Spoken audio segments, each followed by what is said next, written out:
रुचिकर अध्याय है और बहुत इसमें हमें प्रैक्टिकल शिक्षा भी प्राप्त होगी। इस फैन को थोड़ा सा कम कर दीजिए, मेरे पीछे बोलिए। ओम नमो भगवते वासुदेवाय।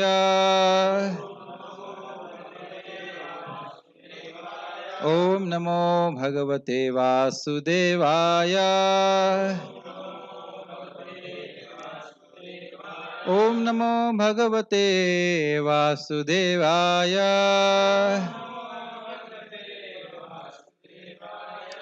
कई बार हमने सुना है कि हम शरीर नहीं आत्मा है, शरीर नहीं आत्मा, तो करें क्या आत्मा के रूप में? आत्मा की क्रियाएं हैं भगवान श्री कृष्ण की भक्ति, भगवत गीता का सुनना, भगवान का प्रसाद ग्रहण करना, भागवत सुनना, जप करना, ये आत्मा की क्रियाएं हैं।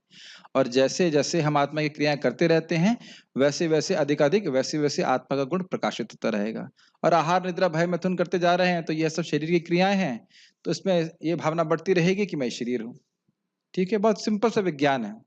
तो आज हम लोग भगवद गीता के 14वें अध्याय के 4थे श्लोक को कर रहे हैं। कल मैं बार बार 13वें अध्याय बोलता रहा, 13वें अध्याय के 3रा श्लोक, क्योंकि देख रहे हैं अभ्यास का क्या प्रभाव होता है।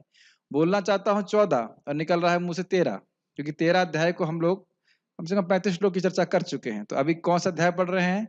14वां अध्याय का 4थे श्लोक को हम लोग पढ़ रहे हैं। ये प्रकृति के 3 गुणों के संबंध में। कोई भक्त मेरे पीछे बोलिएगा माइक पे। सर्वयोनिषु कौन्तेय, सर्वयोनिषु कौन्तेय, मूर्तयः सम्भवन्ति याः, मूर्तयः सम्भवन्ति याः, तासां ब्रह्म महद्योने, तासां ब्रह्म महद्योनि, अहं बीजप्रदः पिता, अहं बीजप्रदः पिता। सर्वयोनिषु कौन्तेय, सर्वयोनिषु कौन्तेय, मूर्तयः सम्भवन्ति यः, मूर्तयः सम्भवन्ति याः, तासां ब्रह्म महद्योने, तासां ब्रह्म महद्योनि, अहं बीजप्रदः पिता। अहं बीजप्रदः पिता। बहुत ही स्पष्ट, बहुत सीधा सीधा अर्थ है। सर्व योनिषु कौन्तेय, योनि मतलब जितने भी आपको जगत में विभिन्न रूप दिख रहे हैं। मूर्तयः संभवन्ति या, मूर्तियां मतलब ये जो उनके शरीर संभव हुए हैं। ये शरीर एक मूर्ति है, एक रूप में दिख रहा है ना शरीर। तो जितने भी शरीर आपको दिख रहे हैं यहाँ पे, यह मतलब जितने भी हैं, तासाम ब्रह्म महद, ब्रह्म महद, महद ब्रह्म। पिछले श्लोक में सुना था कि महद ब्रह्म क्या है? प्रधान, प्रकृति की वह अवस्था जिसमें रजगुण सतगुण और तमगुण एक एक अवस्था में रहते हैं और सृष्टि नहीं होती। तो योनि मतलब स्रोत है। इन सभी मूर्तियों के, इन सभी शरीरों का स्रोत क्या है? महद ब्रह्म। और अहम बीज प्रदः पिता, और मैं बीज प्रद पिता हूं, मैं बीज देने वाला पिता हूं। जैसे इस जगत में माता बच्चे को, शरीर को देने वाली होती है और पिता उसके बीज देने वाला होता है, उसी प्रकार से पिता है भगवान कृष्ण और माता है प्रकृति, जिसको हम प्रधान के रूप में जानते हैं। तो यानी आपके बाप कौन है? कृष्ण है। कोई कहे तुम्हारे बाप का मंदिर है तो आप क्या कहेंगे? यस हमारे कभी भी गुस्से में बोलते तुम्हारे बाप का घर है ना, तो बोलते, कभी कोई मंदिरों में झगड़ा करते हैं तो बोलते तुम्हारे बाप का घर है, कहते हैं अच्छा तुम्हारे बाप का मंदिर है, कहते हाँ, और आपके बाप का भी मंदिर है। इस संबंध में प्रभुपाद जी से ऑस्ट्रेलिया में एक व्यक्ति पूछ रहा था, और वो लोग जिरह करते थे, किसी साधु को बिठाएंगे और उसको इसको नीचा दिखाएंगे।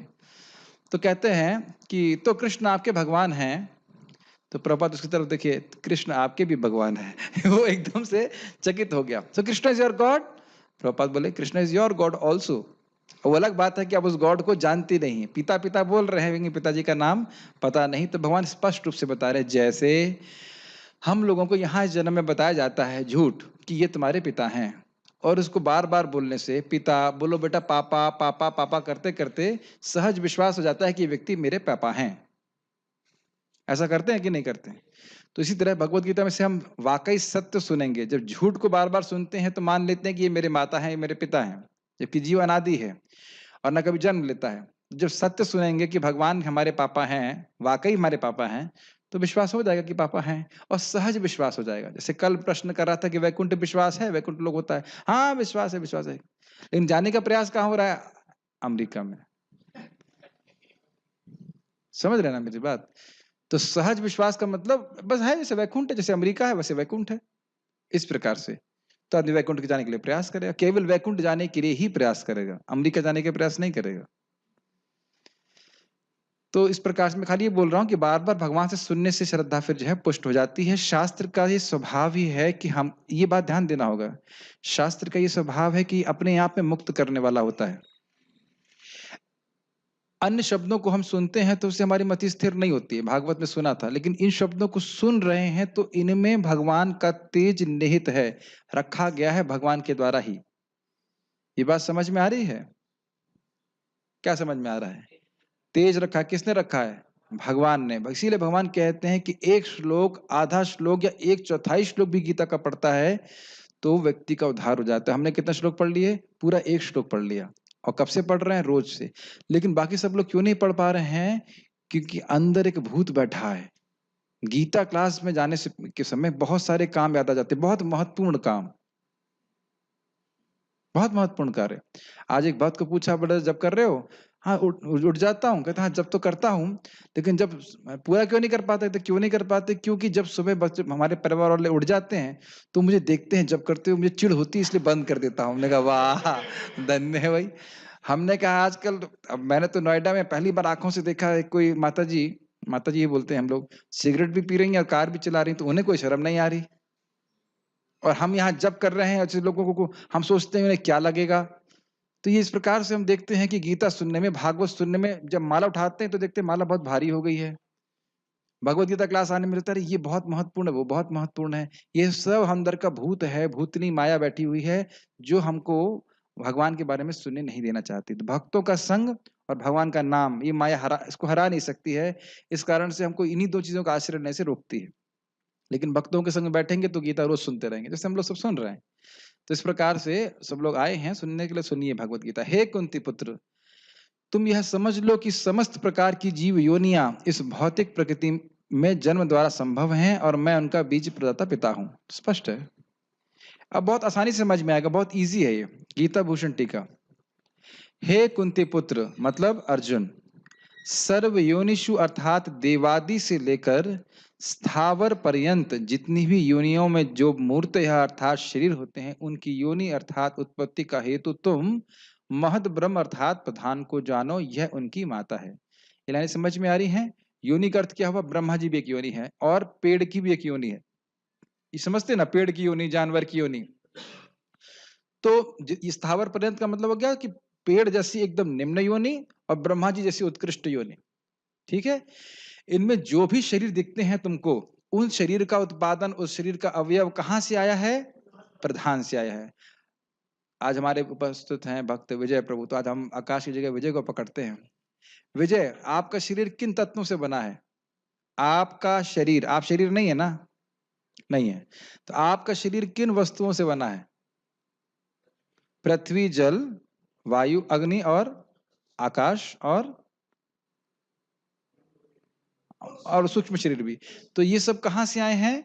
प्रधान से आए। प्रधान से, अब प्रकृति की अव्यक्त अवस्था से। ये समझ में आ गया? बस ये बात बोल रहे, सिंपल। ऐसे ही जितने भी, मान लो सूर्य की बात करो, सूर्य का शरीर कैसा है? मुख्यतः अग्निमय है, तो वो कहाँ से आया है? प्रधान से। ब्रह्मा जी का शरीर कैसा है?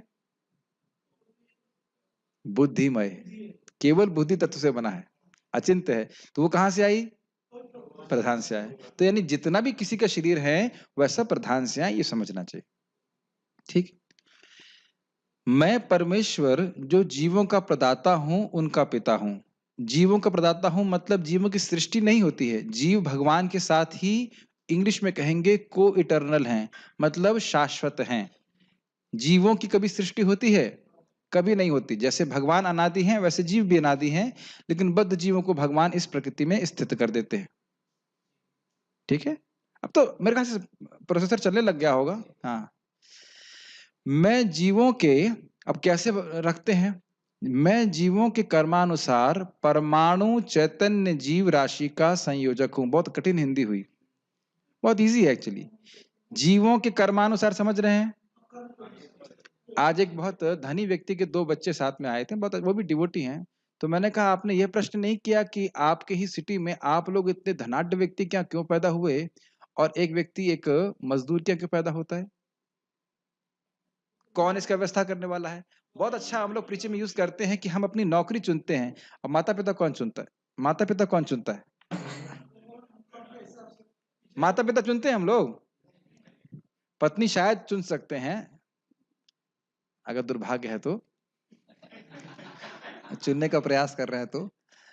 लेकिन आप सोचिए कि अपने बच्चों को चुनते हैं। महाराज से बहुत जोक मारते हैं, कहते हैं कि कोई व्यक्ति प्राइम मिनिस्टर के पास जाए और कहे कि हम आपके बहुत भजन किए हैं, हम चाहते हैं कि आप हमारे यहाँ जन्म ले लीजिए। ऐसा हो सकता है? ऐसा कोई नहीं, ऐसा नहीं कर सकते। तो हर व्यक्ति अपने कर्मानुसार इस जगत में विभिन्न शरीरों को प्राप्त हो रहा है। ये कर्म वाली बात ध्यान रखिएगा, ये आगे भी बहुत आएगी इंपॉर्टेंट। अच्छा, परमाणु चैतन्य जीव। परमाणु मतलब बहुत ही छोटा। जीव का साइज है कितना? बाल के अग्रभाग का 10,000वां हिस्सा। तो ये दूसरों जीवों का साइज है। मेरा साइज तो बहुत बड़ा है ना। कभी कभी लोग बोलते जानते नहीं कि मैं कौन हूं, तो क्या उत्तर होना चाहिए? हम जानते हैं कि आप बाल के अग्रभाग के 10,000वें हिस्से के बराबर है। हम समझ रहे हैं, हम समझते हैं। प्राय हम ये सोचते हैं ना कि मैं बहुत बड़ा हूं, बाकी सब लोग परमाणु हैं, लेकिन मैं तो परमाणु बम हूं। तो यह है भी अज्ञान से व्यक्ति को निवृत्त होना चाहिए कि मैं बहुत छोटा हूं। ठीक है। चैतन्य का मतलब हुआ कॉन्शियस, और चेतना का एक गुण है ज्ञान शक्ति। साहिल प्रभु, ज्ञान शक्ति का मतलब क्या होता है? रोज ही पूछ लेते हैं आप। चैतन्य का गुण। और ज्ञान शक्ति का मतलब क्या होता है? मैं हूं और मैं अपने से भिन्न हूं। आप देख रहे हैं कि भगवत गीता में लगता है कि सब लोग बहुत सीखे हुए हैं, लेकिन एक्चुअली नर्सरी की तरह सिखाना पड़ता है। A B B, A B C D करके सिखाना पड़ता है, तब समझ में आता है। ठीक है, ओके। किसका? प्रदाता मतलब देने वाला, सम्यक रूप से देने वाला। ये अच्छा सेवा है। आप प्रश्न आप मुझे बीच में कर सकते हैं। इस तरह कोई प्रश्न करता है, किसी का भी कोई प्रश्न है तो टाइप करके पूछ सकते हैं। उसके अनुवादक हमारे बैठे हुए, हिंदी इंग्लिश में किसी भी तरह से कर सकते हैं। प्रभु कर सकते हैं उसका अनुवाद। मेरा जो क्लास है फ्लो टूटेगा नहीं, इसका तात्पर्य इसको समझ लेना चाहिए। प्रदाता तो कोई बहुत मुश्किल बात नहीं। जैसे कि पिता माता के गर्भ में एक जीव को स्थापित करता है, उसी प्रकार से भगवान जीवों को, बीज रूपी जीवों को प्रधान रूपी गर्भ में स्थापित करते हैं, देने वाले होते हैं। ये बात तात्पर्य। इस श्लोक में स्पष्ट बताया गया है कि भगवान श्री कृष्ण समस्त जीवों के आदि पिता हैं। एक इसकी बहुत गंभीर शिक्षा है जो शायद आप सुनना नहीं चाहेंगे, लेकिन हम सुनाएंगे जरूर। अगर किसी के 2 बच्चे हैं, मान लो एक बच्चा थोड़ा सा बोल नहीं पाता ठीक से, तो बड़ा भाई कहे भाई ये बोल तो पाता नहीं ठीक से, थोड़ा मेंटली रिटार्डेड, ऐसा करते हैं इसको मार के हम खा जाते हैं। प्रभुपाद जी अपने तात्पर्य में बोलते हैं। तो पिताजी कहेंगे क्या? तुम खाना खिला रहे हो क्या? तुम खाना खिला रहे हो कि मैं खाना खिला रहा हूं? इसी प्रकार से बहुत गंभीर बात है। किसी भी, सारे जीव सब भगवान के अंश हैं। कर्मानुसार वे विभिन्न योनियों में प्राप्त हो सकते हैं, लेकिन उनको इनकी अनावश्यक, ध्यान दीजिएगा, अनावश्यक हत्या करने का अधिकार किसी भी श्रेष्ठ भाई को नहीं है। हम सब लोग श्रेष्ठ भाई हैं, हमारी चेतना उन्नत है, लेकिन ऐसा नहीं कि जानवरों को मार मार के खा जाए। लेकिन प्रश्न बनेगा, तो पेड़ को तो खा रहे हैं आप लोग। तो पहली बात आप ये जानते हो कि जब पेड़ से फल खाते हैं तो हम, पेड़ मरता नहीं है। और स्वयं भगवान ने कहा है कि, और इस जगत में आप किसी हिंसा को पूरी तरह से जीरो कर भी नहीं सकते, लेकिन वेजिटेरियन चीज खाते हैं, जैसे मान लीजिए गेहूं इत्यादि खाते हैं, तो वह शरीर, वह जो जीव उस प्लांट में रहता है वो पहले ही शरीर छोड़ चुका होता है। समझ रहे मेरी बात? और उसको भी भगवान को अर्पित करते हैं तो कर्म नहीं लगता, अन्यथा उसको भी भगवान को अर्पित नहीं करते हैं तो उसका भी कर्म लगेगा, उसकी वजह से भी दोबारा जन्म लेना पड़ेगा। लेकिन हिंसा करके जानवरों को खाना बिल्कुल उचित नहीं। यहां तक कि भक्त इस बात को जानते हैं तो चींटी को भी नहीं मारना चाहते। भगवान को चींटी भी उतनी ही प्यारी है जितना कि कोई इंसान। इतना गंभीर बात है। इसीलिए बोल रहे हैं सभी के आदि पिता भगवान ही है। अनावश्यक हिंसा नहीं की जानी चाहिए। सारे जीव भौतिक प्रकृति तथा आध्यात्मिक प्रकृति के संयोग हैं। भौतिक प्रकृति मतलब प्रधान से निकले हुए तत्व, जड़ पदार्थ, समझ में आ रहा है? और आध्यात्मिक प्रकृति मतलब जीवात्मा के संयोग है। ऐसे जीव केवल इस लोक में ही नहीं, अपितु प्रत्येक लोक में, यहाँ तक कि सर्वोच्च लोक में भी, जहां ब्रह्मा आसीन है, पाए जाते हैं। तो स्पष्ट है, समझ में आ रहा है ना इसका मतलब? ब्रह्मा से लेकर जितने भी इसी प्रकार से है, सभी के शरीर प्राप्त हैं।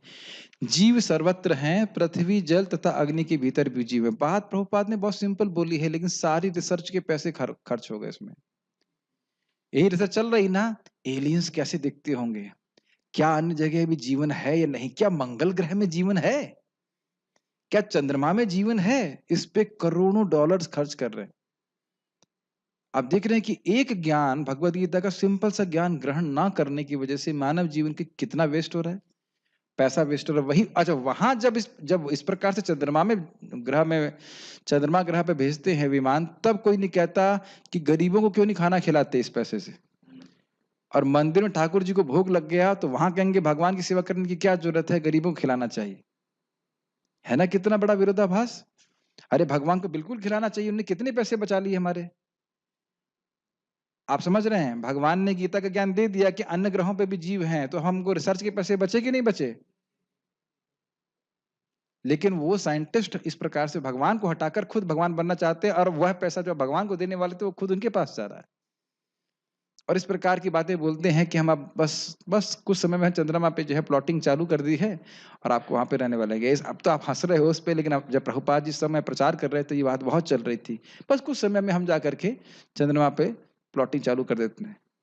प्रभुपाद जी बहुत टीका करते थे उसके ऊपर, कटाक्ष करते थे कि तुम लोग इतनी मेहनत करके चंद्रमा से लाए क्या, थोड़े धूल और कंकड़।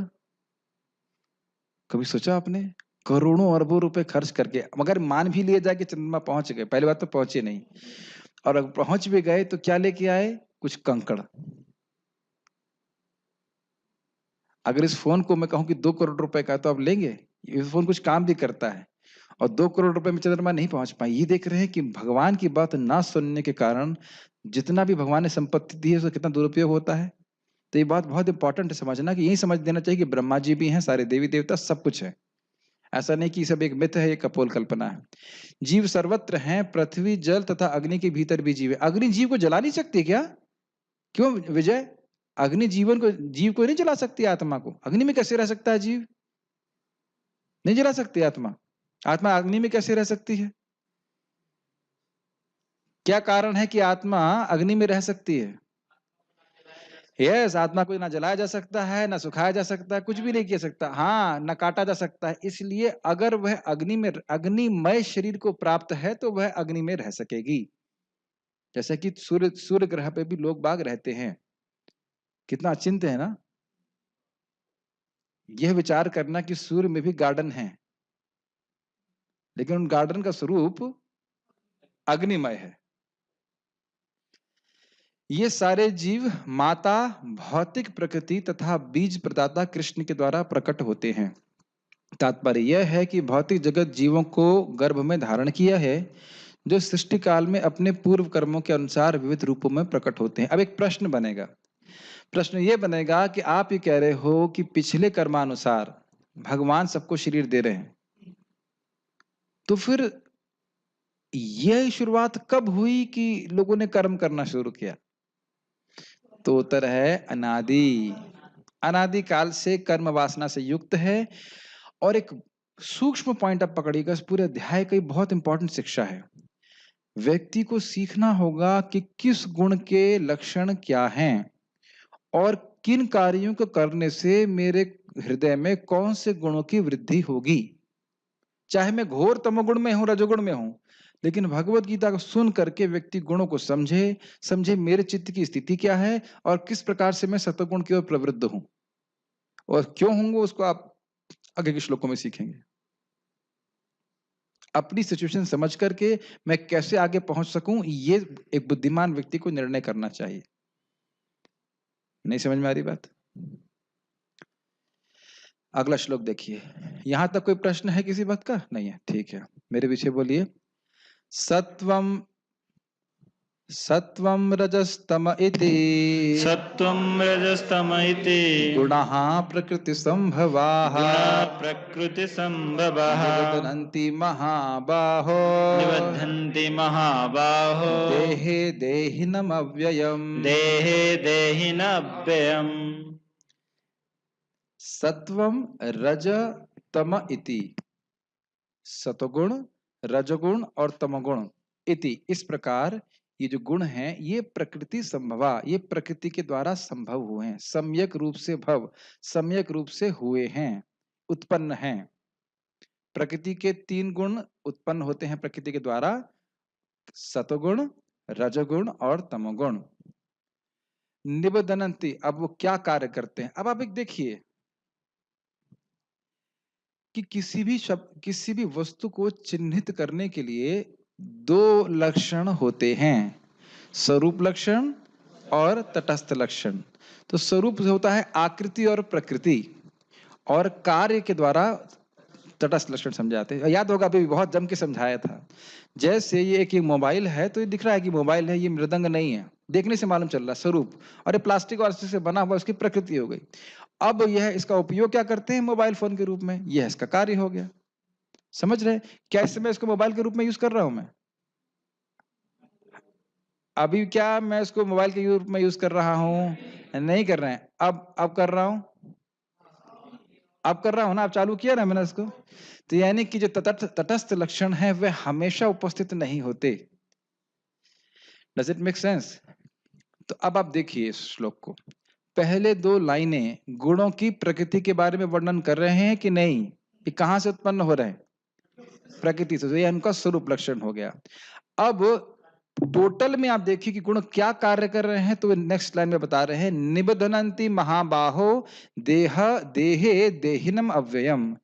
हे महाबाहो अर्जुन, जबकि बाहें बहुत शक्तिशाली हैं, समझिए इस बात को कि यह गुण देह में देहिनम, देह को धारण करने वाले जीव को निबधनंती, नितराम बदनंती, बहुत अच्छी प्रकार से बांध देता है। कौन सा देही? जो अव्यय देह है, अव्यय देही है, अव्यय जीव को हे महाबाहु ये गुण इस शरीर से बांध देते हैं। तो यह इनका गुणों का तटस्थ लक्षण हुआ, उनका कार्य का वर्णन हुआ। क्या समझ में आ रहा है? ऊपर से जा रहा है। स्वरूप लक्षण क्या है? यह प्रकृति के द्वारा संभव हुए हैं। और इनका तटस्थ लक्षण क्या है? कि यह जीव को इस जगत में उसके देह से बांध रहे हैं। देह से बांध रहे हैं मतलब देह में आसक्त कर रहे हैं। और किस प्रकार से आसक्त कर रहे हैं आप आगे देखने वाले हो। हर गुण जगत में, हर गुण देह से आसक्त करने वाला है, लेकिन आसक्त करने का तरीका थोड़ा सा अलग है। जैसे कोई व्यक्ति लोहे के चेन से बांधे, या चांदी के चेन से बांधे, या सोने के चेन से बांधे, बंधन है लेकिन थोड़ा थोड़ा अंतर पड़ जा रहा है। इसको सुनकर आप क्या सोचेंगे? सोचेंगे ये कि कैसे मैं उन गुणों से मुक्त हूं। क्या ये प्रश्न मन में नहीं आ रहा है? अद्भुत बात यह है कि हम सोच रहे हैं कि हम मुक्त हैं, जबकि हम पूरी तरह बंधन में हैं। थोड़ा थोड़ा सब सतोगुण बढ़ेगा, और जो व्यक्ति रजोगुण में होता है या तमोगुण में होता है, तो देखने की क्षमता आ जाती है कि ये व्यक्ति इस प्रकार से इसलिए बर्ताव कर रहा है क्योंकि रजोगुण और तमोगुण के प्रभाव में है। लेकिन जो व्यक्ति रजोगुण तमोगुण के प्रभाव में है, वह ये नहीं सोच पाता है कि वह रजोगुण और तमोगुण के प्रभाव में है। ये दिक्कत है। समझ में आ रही बात? जो थोड़ा सतोगुणी हुआ है, भक्तों के संग समझ जाता है ये स्थिति है, लेकिन जो रजोगुणी तमोगुणी लोग हैं वो समझ नहीं पाते कि हम बंधे हुए हैं। वो सोच रहे हैं हम तो जो सोच रहे हैं, जो सोच रहे हैं सब सही है। जो हम आज एक वक्त मेरे को बोल रहे थे, मैं समझा रहा था कि ज्ञान क्या होता है। कहते हैं हाँ अपनी जगह सही। हमने कहा नहीं, मैं अपनी जगह सही नहीं हूं, मैं ही सही हूं और आप गलत हैं। मैं उनके मुंह पे बोला, मैं अपनी जगह, बोला आप अपनी जगह सही है, मैं अपनी जगह सही। हमने कहा ना। और मुझे बड़ा अच्छा लगा, क्योंकि हमने कहा हम हमें आपसे पैसे नहीं चाहिए, हम सत्य बोल सकते हैं। और उसके बाद भी वो डोनेशन देके गया। मैंने कहा कि आप गलत हैं और मैं सही हूं। और क्यों मैं इसलिए सही हूं? क्योंकि मैं तो मूर्ख हूं, लेकिन भगवान की बात को मैं बोल रहा हूं। भगवान कह रहे हैं कि 13वें अध्याय में जो अमानित्व इत्यादि श्लोक है, उसके अलावा जो कुछ भी है वो अज्ञान है, बस वही ज्ञान है, और आप ज्ञान नहीं दे रहे हो। आजकल मैंने कहा आपकी बाध्यता है, आप जो शिक्षा पढ़ा रहे हैं, हिस्ट्री ज्योग्राफी फिलोसफी जो भी पढ़ा रहे हो, उससे क्या कभी मालूम चलता है कि आत्मा शरीर से भिन्न है? कभी नहीं होता। कभी मालूम चलता है? तो केवल अज्ञान के लिए, अज्ञानार्थ प्रवेश भोगार्थ निकास। अज्ञान का पाने के लिए आप स्कूल में प्रवेश करें और भोग प्राप्त करने के लिए बाहर जाएं। ये है शिक्षा वास्तविक रूप से, है कि नहीं? जबकि क्या होना चाहिए? शिक्षार्थ प्रवेश, सेवार्थ निकास, है कि नहीं? तो ये स्थिति है। तो ज्ञान यही है कि जब जीव अपने को शरीर से भिन्न समझे, तो अब पहली चीज अपने को ये समझनी है कि मैं गुणों के द्वारा बंध रहा हूं। जैसे जब करोगे कल, अगर नींद आ रही है तो क्यों नींद आ रही है? तमोगुण के कारण। और जरा रोक दीजिए, माला किनारे रखिए, देखेंगे नींद गायब। ये क्या हो रहा है? फिर माला पकड़ेंगे, फिर अरे नींद आ रही है, फिर माला नीचे रख दीजिए, फिर नींद आ रही है, हटा देंगे, फिर नींद गायब। ये क्या हो रहा है? तो समझ लेना चाहिए कि गुणों का प्रभाव है। जब कर रहे हैं मन में बहुत सारी बातें आ रही हैं, ये करना है, वो करना है, ये करना है, वो करना है, क्या है ये? रजोगुण। और किसी दिन लग रहा है कि यही सब कुछ है, मन शांत है और जब कर रहे हैं बढ़िया से, तो ये सत्वगुण है। तो देखने की दृष्टि को जागृत कीजिए। ये सब बहुत हमारी साधना में काम आएगा, इसलिए सीखते रहिए। तो समझ में आ रहा है गुण क्या कार्य करते हैं? गुण हम लोगों को इस शरीर से बांध रहे हैं, ठीक है। भौतिक प्रकृति 3 गुणों से युक्त है। ये है सतो, रजो तथा तमोगुण। और ये ध्यान दीजिएगा कि गुण का अर्थ ही होता है रस्सी। और ये कैसी रस्सी है, मैं उदाहरण से समझाता हूं। जैसे आपने ठाकुर जी को देखा होगा, यहाँ पे भी आप फोटो में देख रहे हैं, ड्रेसिंग में इनके जो कपड़े हैं वो ऐसे उड़ते हुए रहते हैं साइड में। हमारे डीटी मिनिस्टर हैं सामने। तो प्रभु जी कपड़े उड़ते हुए कैसे दिखाई पड़ते हैं, क्यों होते हैं ऐसे उड़ते हुए? क्योंकि रस्सी पतली सी होती है जो दिखाई नहीं पड़ती। ये हम देख सकते हैं। कठपुतली का गेम देखा होगा आपने, तो उसमें ऐसी वही धागे यूज करते हैं, वो दिखाई नहीं पड़ता और ऐसा लगता है कठपुतली अपने आप चल रही, लेकिन उसके पीछे कठपुतली को चलाने वाला व्यक्ति होता है जो उन रस्सियों को खींच रहा है। उसी प्रकार से रजगुण, तमोगुण, सत्वगुण के खिंचाव के द्वारा हम लोग विभिन्न प्रकार के भौतिक कार्य कर रहे हैं, ठीक है। हे महाबाहु अर्जुन, अब शाश्वत जीव जब शाश्वत जीव प्रकृति के संसर्ग में आता है तो वह उन गुणों से बंध जाता है। अब आप ये मत पूछना कि कब आता है, क्योंकि उसका बात बोल दिया गया अनादिकाल से है। और उस प्रश्न के जिज्ञासा तब करना जब भगवान के धाम चले जाना। भगवान ही जानते हैं कि कब आए, कैसे आए। तो अब भगवान से पूछ लेना भगवान क्यों गया था, वैसे पूछोगे नहीं, ठीक है ना। इतना सुख मिलेगा वहां जाकर के। गीता भूषण टीका। इन 4 श्लोकों में, अभी हम कौन सा श्लोक पढ़ रहे हैं? 8वां पढ़ रहे हैं ना? 8, 9, 10, 11 नहीं, 8वां नहीं पढ़ना, सॉरी, हम लोग पढ़ रहे हैं 5वां। 5, 6, 7, 8 इन 4 श्लोकों में भगवान गुणों का वर्णन करेंगे। जीव किस प्रकार गुणों से संबंधित हो जाता है या किस प्रकार वे उसको बांध देते हैं। तो स्पष्ट है, सत्व, रजो और तमो गुण प्रकृति से उत्पन्न होते हैं। वे अविनाशी जीव को बांध देते हैं जो वास्तविक रूप से निर्विकारी है और जो गुणों से बने हुए शरीर में स्थित हो जाता है। 2 लाइनों को समझिए। निर्विकारी है मतलब जीव के अंदर कोई भी गुण नहीं है, न रजोगुण, न तमोगुण, न सत्वगुण, न उसमें कोई विकार आता है। मैं इसको कम से कम प्रतिदिन बोल रहा हूं कि काम, क्रोध, लोभ, मोह, मद यह जीव में नहीं है, जीव में नहीं है, जीव में बिल्कुल नहीं हो सकते। केवल अविद्या के कारण जीव ऐसी भावना कर रहा है। समझ में आ रहा है? और इससे हमें निवृत्त होना है। जैसे दूध के ऊपर मलाई सी जमी रहती है ना, एक पपड़ी टाइप की, इस तरह की पपड़ी टाइप की है। और एक उदाहरण दे रहा हूं मैं, जैसे पपड़ी को हटाया जा सकता है, उसी प्रकार से भक्ति योग के द्वारा इन अनर्थों को हटाया जा सकता है। ये केवल एक कवरिंग मात्र है। क्या ये समझ में आ रहा है? कभी भी इससे निरुत्साहित मत होइए। जब कर रहे हैं तो क्या आ रहा है, काम आए, क्रोध आए, कुछ भी आए, उससे कोई मतलब नहीं है। हमें जब करते रहना है, अविद्या साफ, मतलब अविद्या हटती चली जाएगी, तो हम जो है अपने स्वरूप को समझ पाएंगे। बहुत सिंपल बात है। जैसे एक कढ़ाई होती है और उस कढ़ाई में ऊपर कालिक जमी रहती, तो जम के रगड़ते रहते हैं। क्यों रगड़ते रहते हैं? क्योंकि विश्वास है कि ऊपर कालिक हटा दोगे तो अंदर जो चमक है वो वापस प्रकट हो जाएगी। आप लोग शेविंग करते हैं, कभी-कभी आपने देखा होगा कि जो शीशा है वो गंदा हो जाता है कि नहीं? तो ठीक से नहीं दिखाई पड़ता तो क्या करते हैं? और मिट्टी डाल देते हैं उसके ऊपर, दिखने लगता है। नहीं, उसे साफ करते हैं तो दिखने लगता है। उसके अंदर आपके स्वरूप को दिखाने की क्षमता है। स्वरूप का मतलब चेहरे को दिखाने की। तो जैसे-जैसे जप करने से हमारा हृदय शुद्ध हो जाएगा तो अपने को भी देख पाएंगे, भगवान को भी देख पाएंगे। इस विज्ञान को समझिए। मैं थक गया कहते कहते इस बात को, लेकिन इस विज्ञान को समझिए। हरे कृष्ण मंत्र आप केवल जीभ से जप कर रहे हैं, हरे कृष्णा कृष्णा कृष्णा हरे हरे, हरे राम राम राम हरे हरे। मन लगे या न लगे, आपकी अविद्या निवृत्त हो रही है। और अब मन लगा के एकाग्रता से पूर्वक करेंगे तो फिर तो कहना ही क्या। समझ रहे हैं मेरी बात? और ये अधिक समझ में आएगा जैसे जैसे हम जप करते जा रहे हैं। आज सुबह जब मैं जप कर रहा था तो मैंने एक बात बताई थी।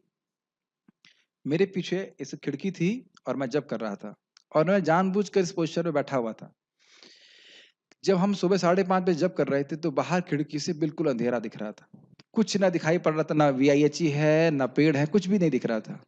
और क्रमशः जैसे जैसे सूर्य उगता चला गया वैसे वैसे बाहर का विजन आपको दिखने लग गया। श्रील प्रभुपाद जी इसको तात्पर्य में समझाते हैं कि हरे कृष्ण मंत्र हमारे हृदय में सूर्य की भांति उगता है। इसका अर्थ क्या है?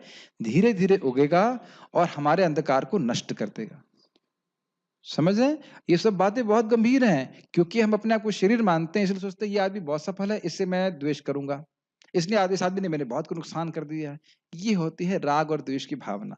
लेकिन जैसे जैसे हम समझते चले जाते हैं भगवान की भक्ति करते हुए कि हम आत्मा हैं, तो यहाँ के किसी भी व्यक्ति से द्वेष नहीं करते हैं। आप भी भगवान के बेटे हो, मैं भी भगवान का बेटा हूँ, सिंपल सी बात। और सभी का वह हित करने का प्रयास करता है।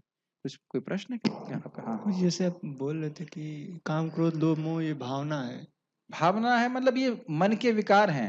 इच्छा फिर द्वेष सुखम दुखम संघात चेतना धृति।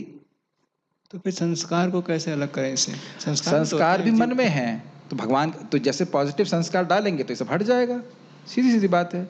जैसे इस रूम में गंदगी है तो वह गंदगी पुराने गंदे संस्कार हैं, और झाड़ू नया संस्कार है, झाड़ू चला रहे, सारे संस्कार बाहर निकल जाएंगे। उनके अनुसार हमें कार्य नहीं करना है और भगवान की भक्ति करते रहेंगे तो अपने आप सारी चीजें हट जाएंगी। लेकिन इसकी वजह से अपने को पतित मानना, ये सब मानना, ये सब व्यर्थ है। पता नहीं आप मेरी बात समझ रहे हैं कि नहीं समझ रहे हैं।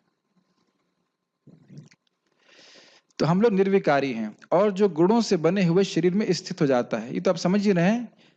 मूल रूप से जगत में किसी भी वस्तु की सृष्टि होती है तो वह प्रकृति के गुणों के द्वारा होती है। जैसे कोई पिक्चर में स्क्रीन पे कुछ दिखाई पड़ता है तो वस्तुतः केवल 3 डॉट होते हैं स्क्रीन में, रेड ग्रीन और ब्लू। ये पता है आप लोगों को? RGB कहा जाता है। उसी से बहुत सारे दृश्य उपस्थित हो जाते हैं।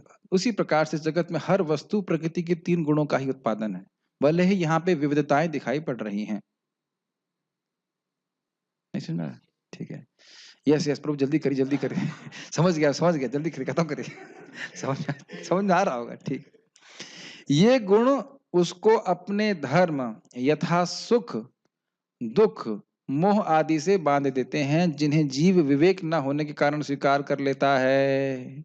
क्या मैंने यही बोला था कि कुछ और बोल रहा था? ना तो हमारा यहाँ के सुख से कोई संबंध है, ना दुख से संबंध है, ना इल्यूजन से, मोह से कोई संबंध नहीं है। दुख का मतलब समझते हैं, मन की प्रतिकूल वृत्ति। सुख का अर्थ मन की अनुकूल वृत्ति। ये बहुत अच्छा लग रहा है। वही वस्तु किसी को बहुत खराब लगेगी, वही वस्तु आपको अच्छी लगेगी। वही पानी जाड़े में बहुत खराब लगता है और वही पानी गर्मी में बड़ा अच्छा लगता है। तो ये केवल एक मन की वृत्ति है। लेकिन वही हरि नाम जाड़े में अच्छा लगता है और वही हरि नाम गर्मी में भी अच्छा लगता है, क्योंकि वाकई ये आनंदमय है। क्या बात समझ में आ रही है? पकड़ लेना चाहिए इस बात को। वही कथा गर्मी में भी अच्छी लगती है और वही बरसात में भी अच्छी लगती। कल बरसात हो रही थी तब भी हम कथा सुन रहे थे, आज भी सुन रहे हैं, और जाड़ा होगा उम्मीद है तब भी आप लोग आएंगे। भगवान करे लॉकडाउन तब तो चलता रहे, हमेशा के लिए आप लोग लॉकडाउन हो जाओ, बड़ा आनंद। अभी हमारे भक्त, इनको संदेह था कि कोरोना है, घबराइए मत, कोरोना नहीं है इनको। तो इनको हमने लॉकडाउन कर दिया। तो खाने के लिए दे रहे थे कि नहीं दे रहे थे? कि खाने के लिए कोई नहीं दिया, लेकिन फिर भी आप परेशान हो रहे थे ना, क्योंकि बंधन में रहना किसी को अच्छा नहीं लगता है। तो इस जगत में क्यों बंधे रहना चाहते हैं? और आप जान रहे हो कि आप बंधन में हो और खिड़की से देख रहे हो, अरे ये लोग तो खूब मजे कर रहे हैं, खूब घूम रहे हैं गौशाला में, यहाँ पड़ा हुआ हूँ। तो इसी प्रकार से जब हम आध्यात्मिक जगत के भक्तों के बारे में सुनते हैं कि वो जब चाहे भगवान के धाम में, जब चाहे भौतिक जगत में पूरी स्वतंत्रता से घूम रहे हैं, भक्तों के भगवान के साथ हैं। इस समय कृष्ण के संग कुछ लोग खा रहे हैं, आपको पता है बात आकाश? इस समय अगर यही टाइम मान लीजिए वो लोग भी हो रहा है, इस टाइम कृष्ण वापस आ रहे हैं, वापस आ जाते हैं और कुछ भक्त बैठ कर उनसे लड्डू खा रहे होते हैं। ये बृहद भागवत में लिखा हुआ है। कि शाम को कृष्ण आते हैं, फिर कृष्ण बलराम जी को माता यशोदा कहते हैं, चलो तुम लोग कितना टाइम लग गया, चलो चलो अब खाना खाने का समय हो गया। स्नान करते हैं, फिर खाने के लिए बैठते हैं, खाने के लिए से बैठ नहीं रहे होते हैं, फिर कहते हैं देखो नंद बाबा तुम्हारा वेट कर रहे हैं, तो तुरंत आके बैठ जाएंगे। फिर श्रीमती राधा रानी आ रही हैं, आती हैं, आई नहीं थी, ये लीला चलती ही रहती है।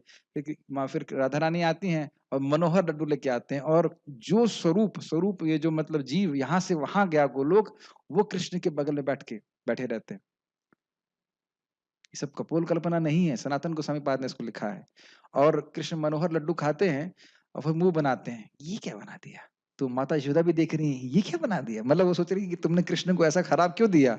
और जब वो मनोहर लड्डू स्वरूप खाते हैं तो वो बोल्ड हो जाते हैं, कृष्ण का प्रसाद, ये क्या वस्तु है, इसका अधिकार है हमको, यहां सड़ रहे हैं भौतिक जगत में।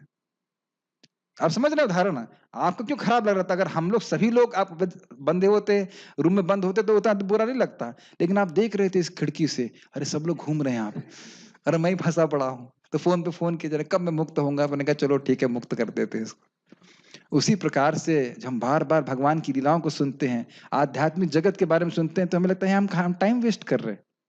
लगता है कि नहीं लगता। सोचिए एक दिन आप इस समय कृष्ण के संग खा रहे होंगे, लेकिन उसके लिए 16 माला जप के जरूर करना पड़ेगा, हरे कृष्ण मंत्र, तब प्रभुपाद जी कहेंगे हम मुक्त हो गए।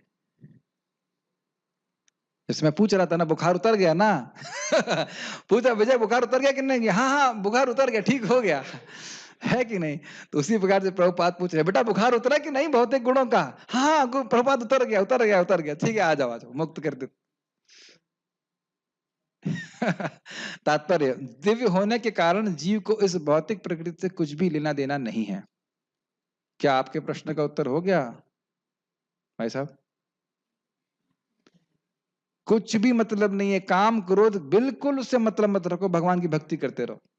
और तो कदाचित तो मैं तुम्हें गिरा भी ले, हमें गिरा भी ले, फिर उठो। बॉक्सर होता ना, बॉक्सर ऐसा नहीं कि 2-4 मुक्के खाया था, अब चलो अब तो हार गया, मुक्के खा गया, मैं गिर गया, नहीं उठा फिर मारेगा। ये गेम तभी ओवर होगा जब हम भगवान के धाम जाएंगे, उससे पहले गेम ओवर नहीं होने वाला। गुण हमको चाहे कितना पीट लें, फिर क्योंकि हम शाश्वत हैं, फिर उठना चाहिए, फिर भक्ति करते रहना चाहिए। इसी को हम सीखेंगे, भक्ति करके ही आप भगवान के धाम जा सकते हो। ये नहीं कि अरे अब तो मैं एक भक्त को छोड़ दिए भक्ति के लिए, अब तो मैं इतने समय से छोड़ दिया, अब क्या भक्ति करूंगा, ये कोई लॉजिक तो ना है। ऐसी ऐसी बातें सुनने को मिलती है, बड़ा क्रोध भी आता है, मूर्खता की बात। फिर भी भौतिक जगत द्वारा बद्ध हो जाने के कारण वह प्रकृति के तीनों गुणों के जादू से वशीभूत होकर कार्य करता है। ये तो स्पष्ट है, जादू से वशीभूत हुआ इसलिए सोच रहा है कि मैं शरीर हूं।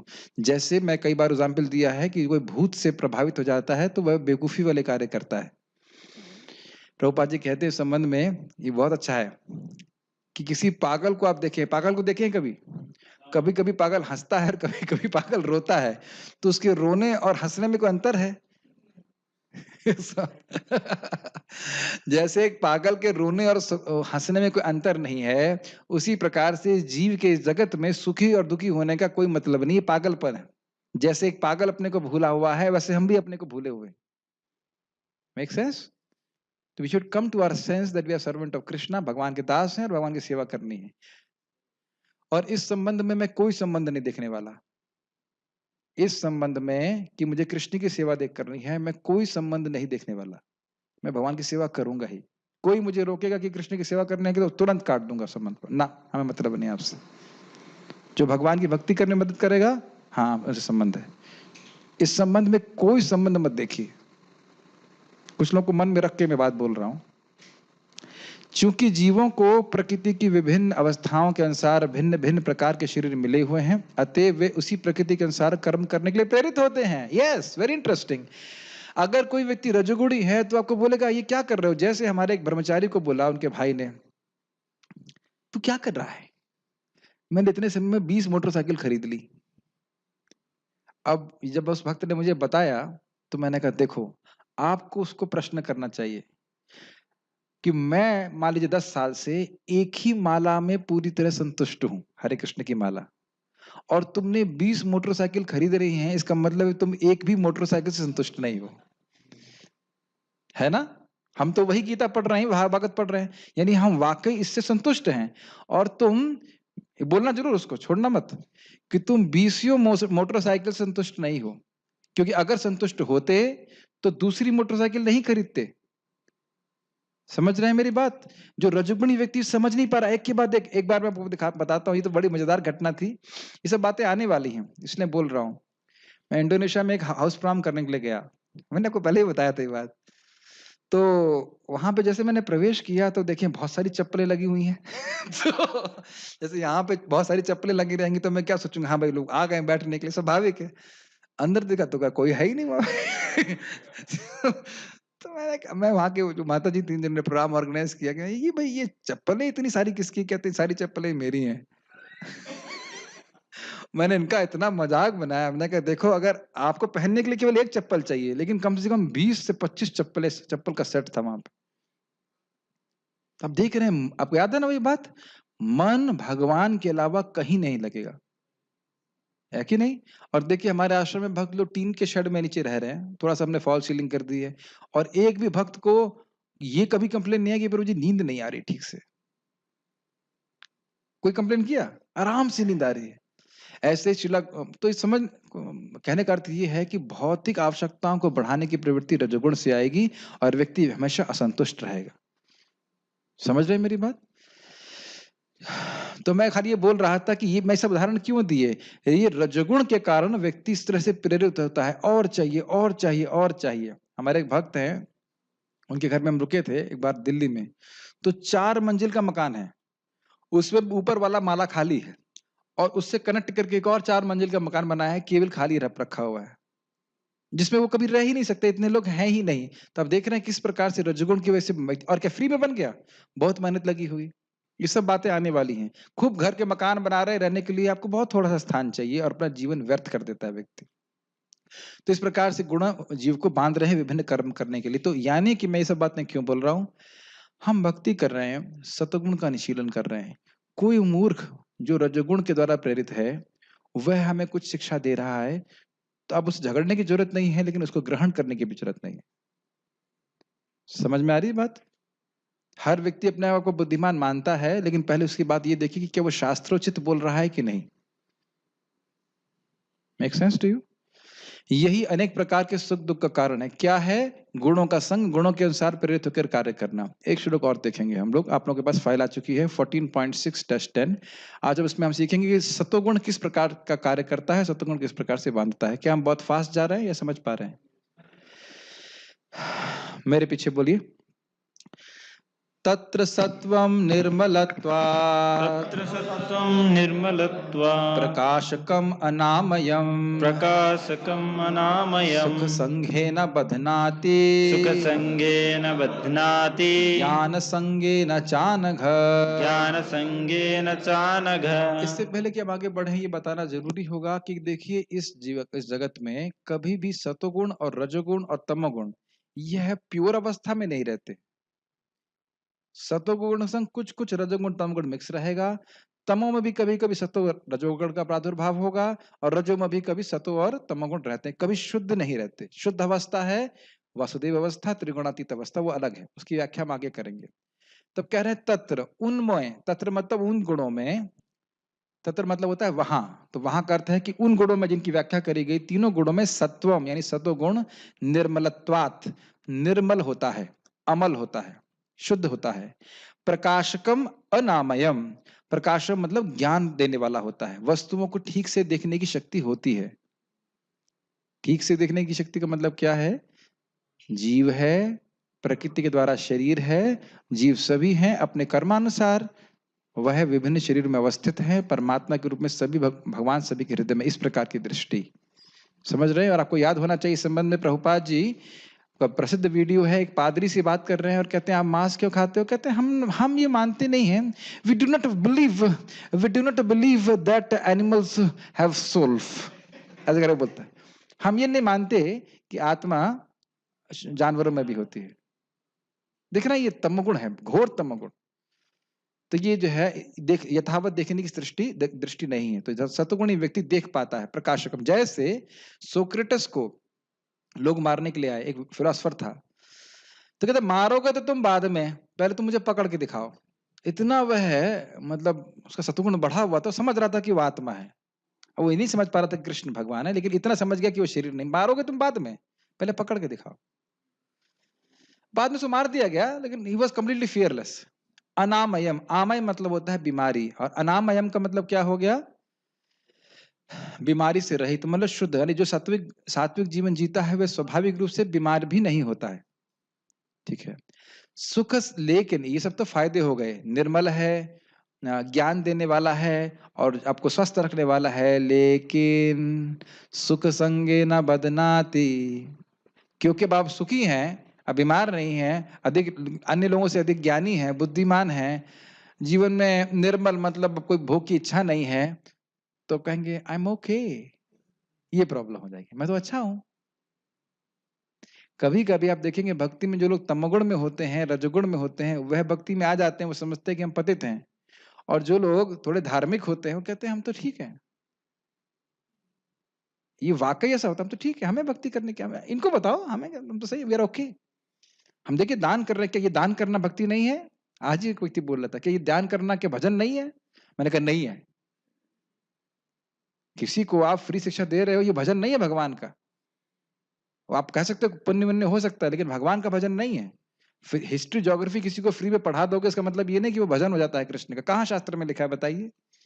कहीं लिखा है भागवत में कि आप किसी को हिस्ट्री ज्योग्राफी, वो भी फालतू की हिस्ट्री और फालतू की ज्योग्राफी फ्री में पढ़ा दोगे, मैथ्स फ्री में पढ़ा दोगे तो भगवत भजन है, उससे भगवान प्रसन्न हो जाते हैं? कहीं लिखा है क्या? सुकृत भी नहीं कह सकते आप। हाँ प्रभु जी कुछ कहना चाहते हैं माइक पे, माइक पे बोलिए।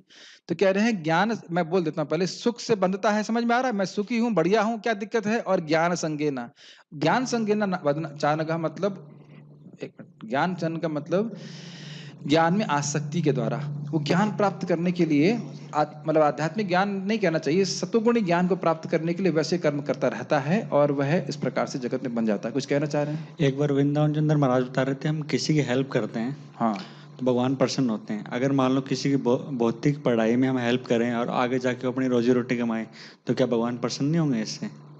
नहीं। तो महाराज तो बोल रहे थे महाराज की बात आपने आधी ली और बाकी आधी ग्रहण नहीं करी। अगर हम किसी की मदद करते हैं तो भगवान प्रसन्न होते हैं, लेकिन मदद क्या है? प्रभुपाद जी से प्रश्न किया जाए, क्या यही प्रश्न प्रभुपाद से किया गया है? रिकॉर्ड इसको बंद कर दीजिए। कि क्या सही करना अच्छी बात नहीं है? Is doing good to people not good? प्रश्न समझ रहे हैं ना? तो प्रभुपाद जी का उत्तर था yes, but you must know what is good. क्या सब कुछ बता दिया, चलो जो कुछ किया, भूख सब कुछ कर दिया, लेकिन अगर उसको यह नहीं बताया कि तुम्हारे सच्चे पिता भगवान कृष्ण हैं, तो हमने अच्छा नहीं किया। अब मैं उस प्रश्न को आपको फिर से थ्रो करता हूं। कभी प्रभु विचार कीजिए कि मान लो हम कुंभ मेले में छोटे बच्चे के रूप में खो गए होते, तो कितना दुख प्राप्त कर रहे होते। तो कोई आके कुछ कंबल दे दिया, ठीक है, कुछ आकर थोड़ा खाना दे दिया, ठीक है, लेकिन अगर किसी ने यह बता दिया कि तुम्हारे पिता तो बहुत महान हैं, देखो बस तुम ये ट्रेन पकड़ो, ये रास्ता पकड़ो और तुम भगवान के पास, मतलब सॉरी अपने पिता के पास जाओगे, तो हमेशा हमेशा के लिए उसके कल्याण हो जाएगा। तो जो लोग अब भगवान की भक्ति बताने में समर्थ नहीं है, ये सब थोड़े बहुत पुण्य कर रहे हैं तो ठीक है, लेकिन इसको हमें पर धर्म नहीं मानना चाहिए। इसीलिए आप देखो भागवत में क्या हो रहा है, बाकी सारे पुण्य धर्म को रिजेक्ट कर दिया जा रहा है।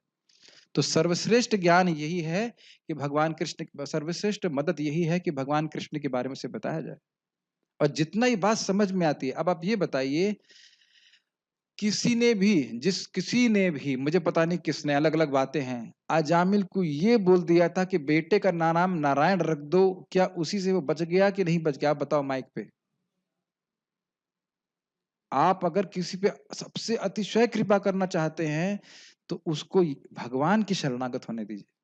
अब स्वाभाविक सी बात है, मान लीजिए कोई भूखा है तो उसे प्रसादम देना चाहिए, उसमें कोई कठिनाई नहीं है, लेकिन अगर कोई कल्याण करना चाहते हैं तो भगवान के संबंध में करना चाहिए। अगर प्रभुपाद की बात रखें तो जितना भौतिक ज्ञान आजकल दिया जा रहा है वो क्या है? Slaughter house education. Slaughter house education जिसमें कहीं पे भी भगवान की कोई चर्चा नहीं है, पॉइंट नंबर 1, और यह स्थापित किया जा रहा है कि भगवान है ही नहीं, बार बार। इसीलिए तो लोग बोलते हैं हमारा लड़का पढ़ा लिखा है फिर भी भगवान को मानता है। मतलब अगर पढ़ा लिखा कोई व्यक्ति है तो उसे भगवान को नहीं मानना चाहिए। या हमसे कहते हैं आप आईआईटी से पास होकर के ये भक्ति कर रहे हो, मतलब पढ़े लिखे लोगों को ये सब भक्ति नहीं करनी चाहिए, ये तो केवल भावुक लोगों के लिए है। तो ये शिक्षा नहीं दी जाती थी यहाँ पे। और आजकल तो खैर मैं बहुत विषय से डिफ्लेक्ट कर जाऊंगा। पॉइंट इज दिस कि व्यक्ति को समझना होगा कि जो कार्य गुणों में बांधने वाला है उसकी उसके बारे में प्रेरित करके व्यक्ति को हम सुखी नहीं कर सकते।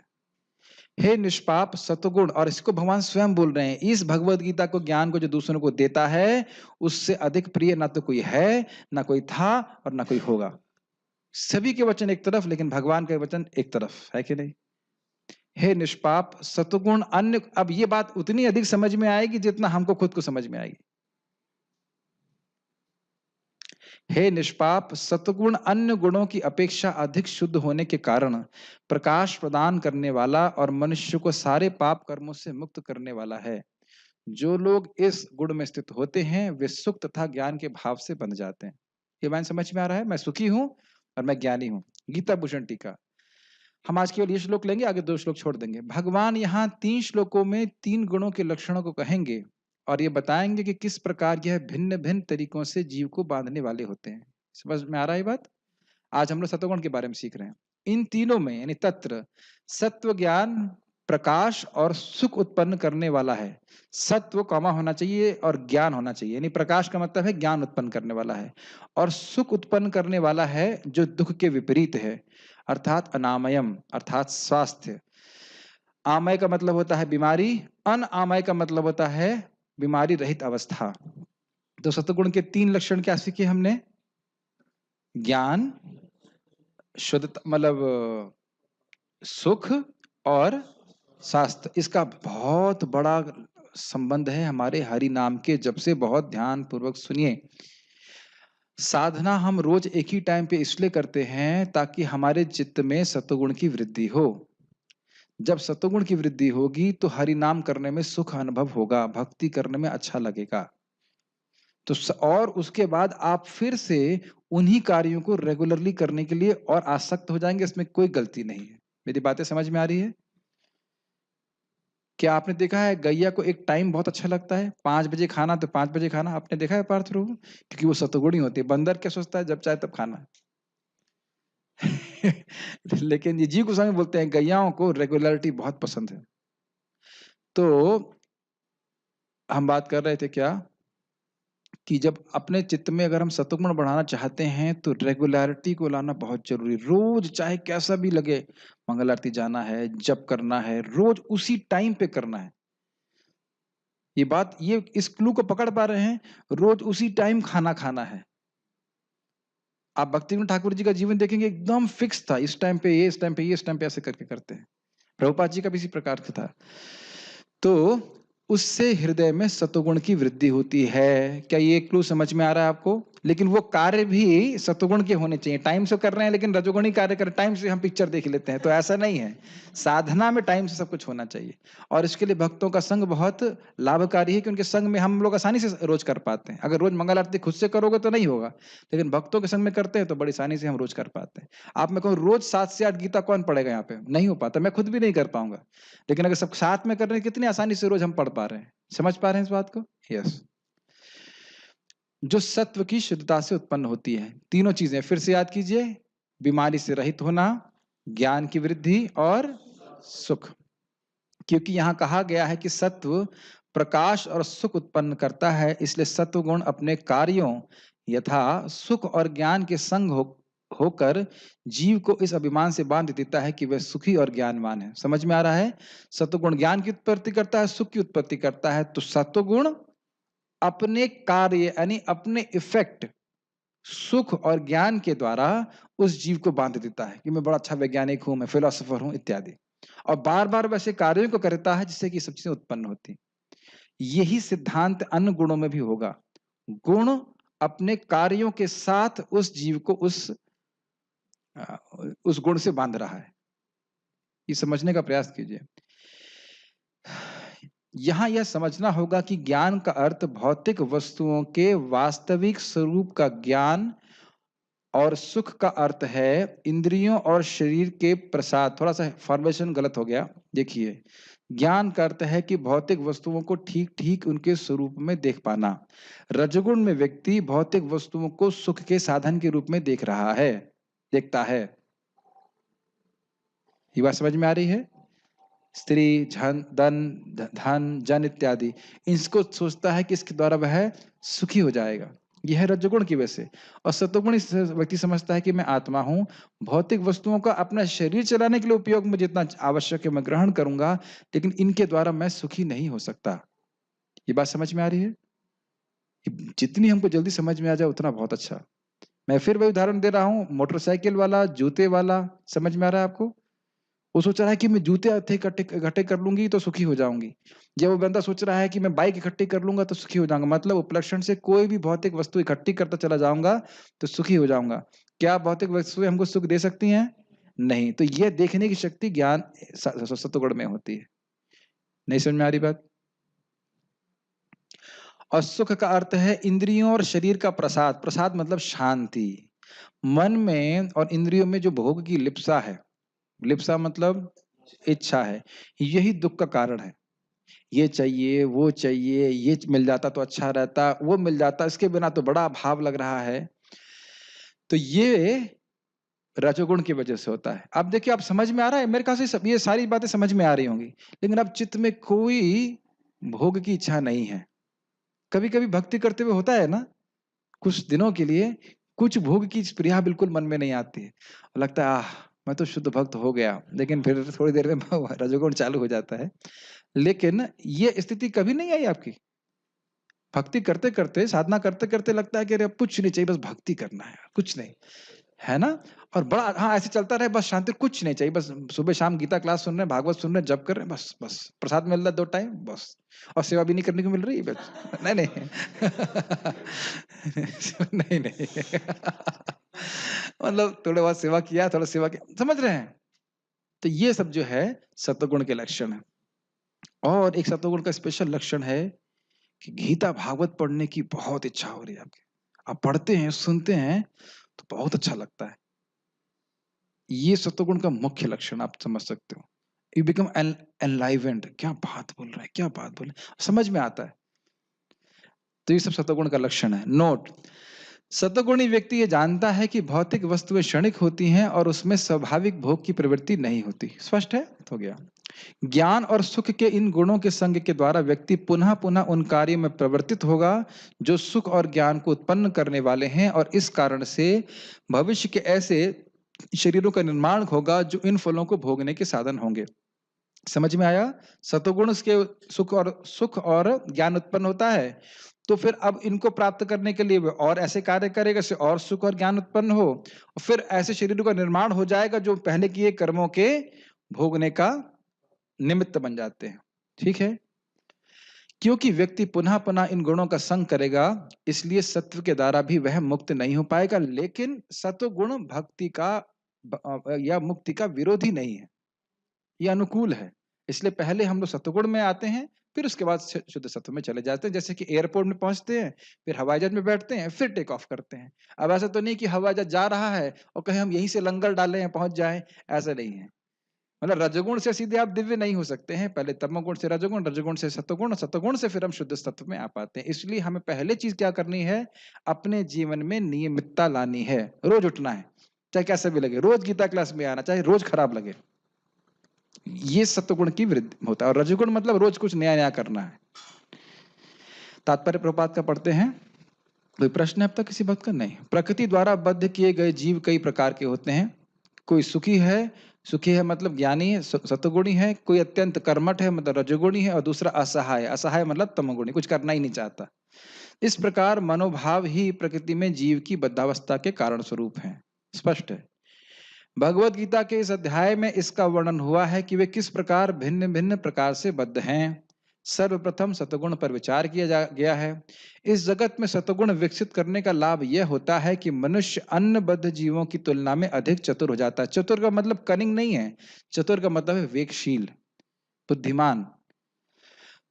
और इंद्रियों का संयम करने मात्र से सतगुण बढ़ता है, और हम लोग देखने की शक्ति डेवलप करते हैं। यही सबसे बड़ी प्रॉब्लम है कि जो व्यक्ति सत्वगुण पे कार्य कर सोच रहा है, जो कोई रजोगुण में कार्य में के द्वारा प्रेरित है, वो सोचता है कि मैं बिल्कुल सही बोल रहा हूँ। ये समझ नहीं पा रहा है बात। But you have to understand, if you actually come on the platform of Satogun, then you actually can see what is good for the people. तब वाकई समझ पाएंगे कि वो लोगों के लिए क्या अच्छा है, जो भी हम बात कर रहे थे। आप सब कुछ छोड़ दीजिए, हम वापस उसी पॉइंट पे आएंगे जो पार्थ प्रभु कह रहे थे। हमारे यहाँ पे हमारे ही अपने जीवन में देख लीजिए कि हम लोग पढ़ लिख लिए थे। मैं तो आईटी ही किया हूँ, रोटी पाने की कोई दिक्कत नहीं थी। लेकिन अगर भगवत गीता का ज्ञान नहीं दिया गया होता तो क्या मैं दुर्गति को प्राप्त नहीं होता? आप विचार कीजिए। और क्या रोटी पानी केवल पढ़ाई से मिलता है? ये तो महाप्रभु के संबंध में जगन्नाथ मिश्र कहते हैं कि उसको पढ़ने नहीं देना है। तो सच्ची माता कहती है, अरे पढ़ेगा नहीं तो पैसे मतलब कैसे धन कमाएगा? तो कहते हैं, देखो मैं इतना ज्ञानवान हूं लेकिन मेरे पास पैसे नहीं है। और बहुत से लोग बिल्कुल पढ़े लिखे नहीं होते, लेकिन वहां पे ब्राह्मण जो बाकी जो है वो उनसे भिक्षा मांग के लेते हैं। ये भी आप जानते हैं नहीं कि पार्थ प्रभु कितने लाला होते हैं जिन्हें पढ़ना लिखाना भी नहीं आता है और उनके पास इतने पैसे होते हैं, बड़े इंजीनियर उनके पीछे लगे रहते हैं। तो ये बात समझना चाहिए कि कर्मानुसार व्यक्ति को रोटी मिलती है। अगर आपने इस जगत में किसी को रोटी दी है तो आप कभी भूखे नहीं मर सकते। और यदि भूखे मर रहे हो मतलब किसी की रोटी छीनी है। समझते हैं इस बात को? तो लोगों को कर्मानुसार ज्ञान देना चाहिए। जैसे मैं एक बहुत पहले आप मेरे साथ में थे, मुझे लगता है रोनिंदन प्रभु के साथ में थे। हम लोग एक हिसार में थे, मुझे याद आ रहा है। एक रिक्शे वाला आया था, याद है? रिक्शे वाले ने मुझे बोला, कितना बड़ा सरल उसका हृदय था। उसने कहा कि मैं पिछले जन्म में चांडाल था, वो किसी ने बताया होगा, इस कारण से मैंने उसको अब ये दुख भोग रहा हूँ। तो मैं उसके रिक्शे वाले के कर्म को नहीं काट सकता। मैंने सिर्फ हरे कृष्ण मंत्र करने के लिए बोला। भले ही इस समय वह जो भी परिस्थिति रहे, लेकिन आगे जो है उसकी स्थिति बहुत अच्छी हो जाएगी। समझ रहे मेरी बात? तो सबसे महत्वपूर्ण बात है कि लोगों को दिव्य ज्ञान दिया जाए, जिसके द्वारा किसी भी अवस्था में रह करके भगवान की भक्ति करके वो मुक्त हो जाएंगे।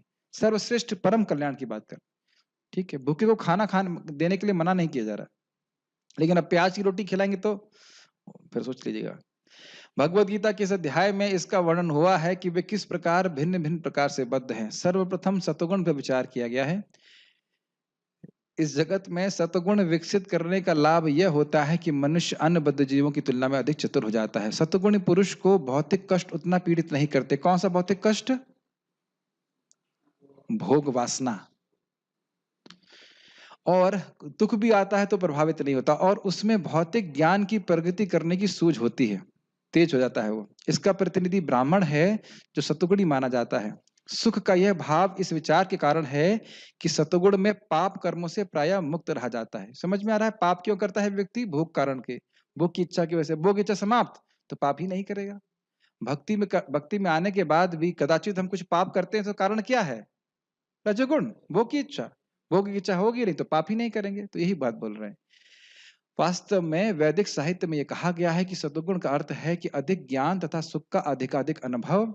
सारी कठिनाई यह है कि जब मनुष्य सतुगुण में स्थित होता है तो उसे ऐसा अनुभव होता है कि वह ज्ञान में आगे है और अन्यों की अपेक्षा श्रेष्ठ है। थोड़ा अहंकार आ सकता है। इस प्रकार वह बद्ध हो जाता है। इसके उदाहरण वैज्ञानिक तथा दार्शनिक हैं। इस संबंध में एक विनोद की बात है। इंग्लैंड में कोई फिलोसोफर है, उनका एक वक्तव्य है। वो कहते हैं कि इंसान प्रायः सोचता नहीं है, मनुष्य प्रायः सोचता नहीं है। मैं हफ्ते में एक बार सोचता हूं तो लोग मुझे बहुत बड़ा दार्शनिक कहते हैं। समझ में आ रहा है? प्रायः जीवन कैसे बता रहे हैं लोग? पशु की तरह। कोई सोचते नहीं कि मेरे जीवन का उद्देश्य क्या है। आज हम दो भक्तों से मिले थे, बड़े बुद्धिमान बच्चे थे। तो मैंने पूछा, बेटा तुमने जो कंपटीशन के एग्जाम आज तक दिए हैं उसमें कभी ये प्रश्न है बेटा कि तुम कौन हो? बड़े मासूम होकर देख रहे थे। नहीं प्रभु, ऐसा तो कभी प्रश्न नहीं किया गया है ना। और अद्भुत बात है कि प्रश्न सेट करने वाले बहुत सारे प्रश्न कर सकते हैं, लेकिन केवल एक प्रश्न नहीं कर सकते कि हम हैं कौन। और अगर प्रश्न कर देंगे तो मुझे लगता है कोई उत्तर दे भी नहीं पाएगा। कहाँ गया आकाश? क्यों आकाश, आईएएस में कभी आया है आज तक हिस्ट्री में? जितने आईएएस के एग्जाम हुए हैं उसमें यह प्रश्न आया है कि आप कौन हैं? और अद्भुत बात यह है कि भगवान जब एक आईएएस को तैयार करते हैं, मतलब किसी राजा को तैयार करते हैं, तो पहले यही सिखाते हैं कि तुम कौन हो। कोई प्रमाण याद आ रहा है गीता का? चौथा अध्याय में पहला श्लोक, इमं विवस्वते योगम प्रोक्तवाहनम अव्ययम, इस अव्यय ज्ञान को मैंने सूर्यदेव को दिया, फिर सूर्यदेव ने मनु को दिया, मनु ने इक्ष्वाकु को दिया, सारे राजा लोग सबसे पहले यही प्रश्न उत्तर आता है उनके एग्जाम में कि वो हैं कौन। और यहाँ पे जितने भी एडमिनिस्ट्रेटिव ऑफिसर हैं उनमें से किसी को पता नहीं कि वो हैं कौन। ये है कलयुग की विपरीत स्थिति। मानते हैं नहीं मानते? ठीक है, मानना ही पड़ेगा प्रभु जी, नहीं तो प्रसादम बंद करवा दोगे। नहीं, ऐसा नहीं है, देखने की शक्ति डेवलप होनी चाहिए। ठीक है, इनमें से प्रत्येक को अपने ज्ञान का गर्व रहता है और चूंकि वे अपने रहन सहन को सुधार लेते हैं अतः उन्हें भौतिक सुख की अनुभूति होती है। समझे इस बात को? जैसे कि हमारे एक स्टीफन हॉकिंग नाम के महात्मा थे जो कह रहे थे कि वो पूरी बॉडी उनकी ऐसी टेढ़ी मेढ़ी पड़ी हुई थी, लेकिन यहीं से विचार कर रहे हैं कि भगवान नहीं है। कभी से पूछो कि तेरे हाथ टेढ़े किसने किए? इसका उत्तर है बचपन से तुम टेढ़े क्यों पैदा हुए को बताया तुमने? तो इतनी बड़ी मीमांसा कर रहे हो कि बम फूटा और उससे तुम्हारा सृष्टि हो गई। ये पूछो कि तुम्हारा ये हाथ का डिजाइन किसने बनाया? इसे क्यों नहीं ठीक कर लेते तुम? तो कहेगा बाई चांस हो गया। इस प्रकार की मूर्खता करते हैं और ऐसा अन्य लोगों को वह थोड़ा सा इन्फ्लुएंस कर देते हैं, तो उन लोगों को डोनेशन भी देते रहते हैं, तो आराम से जीवन चलता है उनका इस प्रकार से। बद्ध जीवन में अधिक सुख का यह भाव उन्हें भौतिक प्रकृति के गुणों से बांध देता है, अतएव वह सतगुण में रहकर कर्म करने के लिए आकृष्ट होते हैं। ये बात समझ में आ रहा होगा। इन्हीं चीजों को बार बार प्राप्त करना चाहते हैं और जब तक इस प्रकार कर्म करते रहने का आकर्षण बना रहता है तब तक उन्हें किसी न किसी प्रकार का शरीर धारण करना पड़ता है। और सोच लीजिए कि यदि आपके हृदय में इच्छा आ रही है, अरे गीता सुनना है, अरे मुझे जप करना है, अरे मुझे भागवत सुनना है, तो अब यही कर्म कहाँ ले जाएंगे आपको? वैकुंठ ले जाएंगे। ये देखने लग जाइए अपने हृदय में कि स्पृहा आ रही है कि मुझे गीता सुनना है, मुझे भागवत सुनना है, सुनना है, सुनना है, सुनना है, जब करना है, करना है, करना है, तो यही कर्म, ये दिव्य कर्म आपको भगवान के दिव्य धाम लेके चले जाएंगे। ये देखने की क्षमता डेवलप हो रही है कि नहीं? ठीक है, इस प्रकार उनकी मुक्ति की या वैकुंठ लोक जाने की कोई संभावना नहीं रह जाती। वो इसी जगत में महान बनते रहते हैं। वे बारंबार दार्शनिक, वैज्ञानिक या कवि बनते रहते हैं और बारंबार जन्म मृत्यु के उन्हीं दोषों में बंधते रहते हैं। हमारे लखनऊ में एक बार मैं गीता वितरण कर रहा था तो एक व्यक्ति के पास गया, ध्रुव के बाबा जी, तो ब्रह्मा की बात नहीं कर रहा हूँ। वहां पे कोई व्यक्ति थे, तो मैंने कहा कि कृष्णा बुक लीजिए, आप गीता पढ़े हैं, ये सब हरे कृष्ण मंत्र जानते हैं। हमसे सारे उपनिषद के मंत्र पूछ लो, उपनिषद सारे पढ़ लिए मैंने। अब देख रहे हैं बुद्धिमान है, सारे उपनिषद पढ़ लिए। हमने कहा आपको ये हरे कृष्ण मंत्र पता है? ना, वो तो पता नहीं है।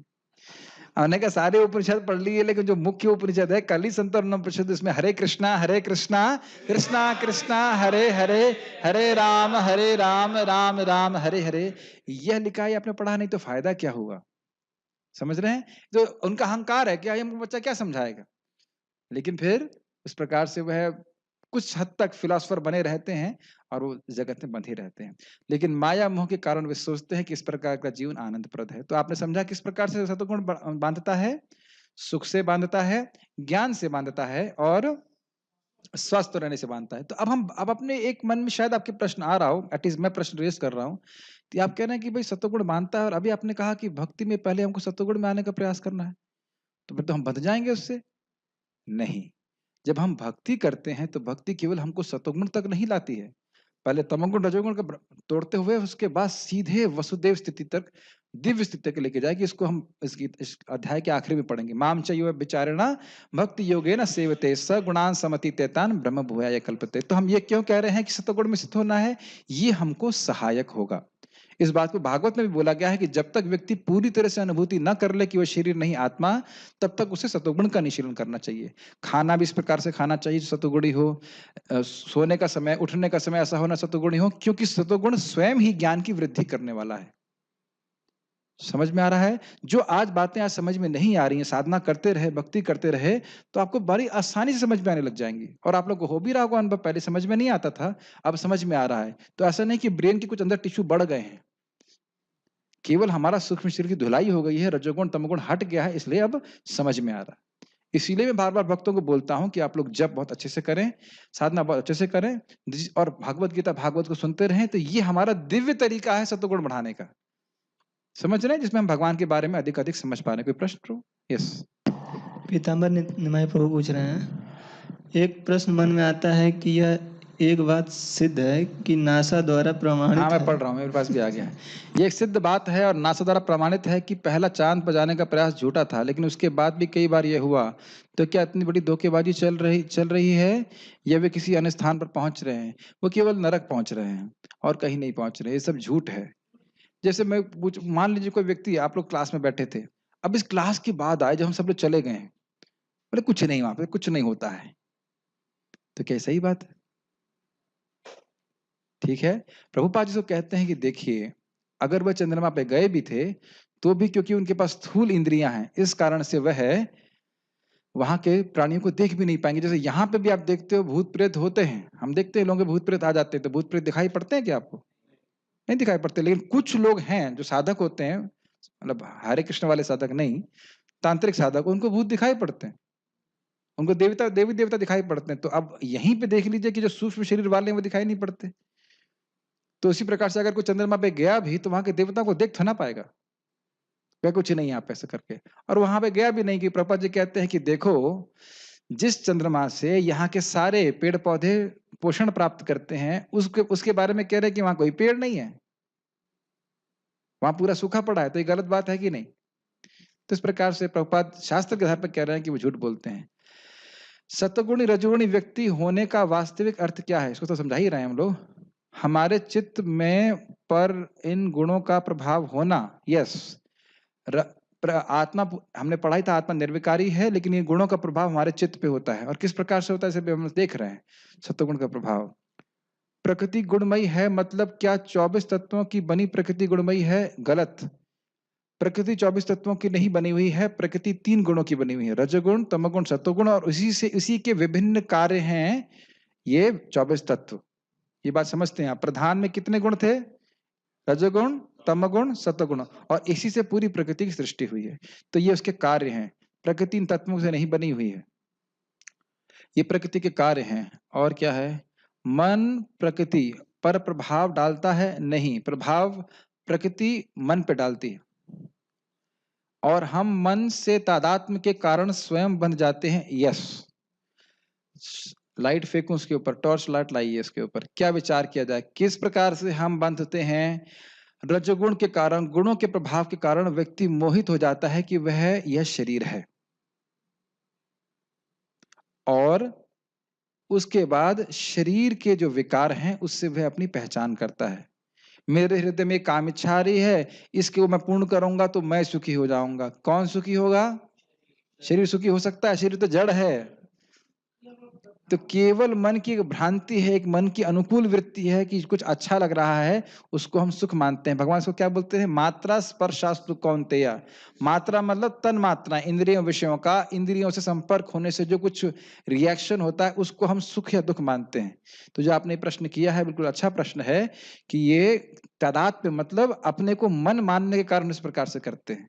तो व्यक्ति को इससे मुक्त होना पड़ेगा। और जब हम हरे कृष्णा कर रहे हैं, और जब जो एक दिव्य सुख मिलता है, मिला है कि नहीं मिला हुआ है, वह कोई रजगुण, तमगुण, सत्वगुण का सुख नहीं है, वह दिव्य सुख है। भगवान की भक्ति कर रहे हैं, जैसे हम भगवत गीता पढ़ रहे हैं, ये कोई गुणमय कार्य नहीं है। जब कर रहे हैं तो ये गुणमय कार्य नहीं है। भगवान का प्रसाद ग्रहण कर रहे हैं, वो गुणमय कार्य नहीं है, वो दिव्य है। समझ पा रहे हैं? भगवान के घर में बैठे हैं, भगवान के धाम में हैं, तो हम दिव्य वस्तुओं का संग कर रहे हैं, और धीरे धीरे करके वह हमारे गुणों के प्रभाव को नष्ट कर देंगे। मेक समझ? उम्मीद है कि प्रश्न का उत्तर हुआ होगा। अगर कोई कोई उच्चतर भक्त स्वस्थ नहीं है, तो क्या इसका मतलब है कि वो सतोगुण में नहीं है? नहीं, ऐसा अर्थ नहीं है।